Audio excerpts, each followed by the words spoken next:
Daily Words of God. Some may wonder, why must the age be ushered in by God Himself? Cannot a created being stand in His stead? You are all aware that God becomes flesh for the express purpose of ushering in a new age, and, of course, when He ushers in a new age, He will have concluded the former age at the same time. God is the beginning and the end. It is He Himself who sets His work in motion, and so it must be He Himself who concludes the former age. That is the proof of His defeat of Satan and of His conquest of the world. Each time He Himself works among man, it is the start of a new battle. Without the beginning of new work, there would naturally be no conclusion of the old. And when there is no conclusion of the old, this is proof that the battle with Satan is yet to come to an end. Only if God Himself comes and carries out new work among man, can man break completely free of the domain of Satan and gain a new life and a new beginning. Otherwise, man shall forever live in the old age and forever live under the old influence of Satan. With every age led by God, a part of man is set free, and thus man advances along with the work of God toward the new age.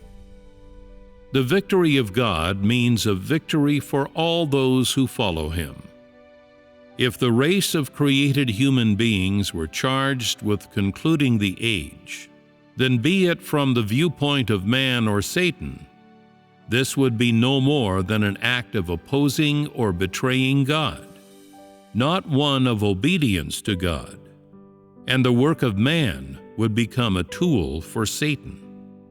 Only if man obeys and follows God in an age ushered in by God Himself can Satan be fully convinced, for that is the duty of a created being. Therefore, I say that you need only follow and obey, and no more is required of you. This is what is meant by each keeping to his duty, and each performing his respective function. God does His own work and has no need for man to do it in His stead, nor does He participate in the work of created beings. Man performs his own duty and does not participate in the work of God. Only this is obedience and proof of Satan's defeat. After God Himself has finished ushering in the new age, He no longer comes down to work in the midst of mankind himself.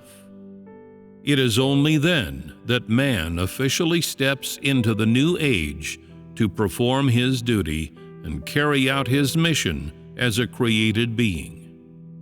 These are the principles by which God works, which no one may transgress. Only working in this way is sensible and reasonable. The work of God is to be done by God Himself. It is He who sets His work in motion, and it is He who concludes His work. It is He who plans the work, and it is He who manages it, and even more, it is He who brings the work to fruition. As stated in the Bible, I am the beginning and the end. I am the sower and the reaper. All that pertains to the work of His management is done by God Himself.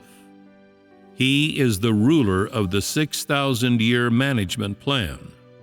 No one can do His work in His stead, and no one can bring His work to a close, for it is He who holds everything in His hand. Having created the world, He will lead the entire world to live in His light, and He will also conclude the entire age, thereby bringing His entire plan to fruition.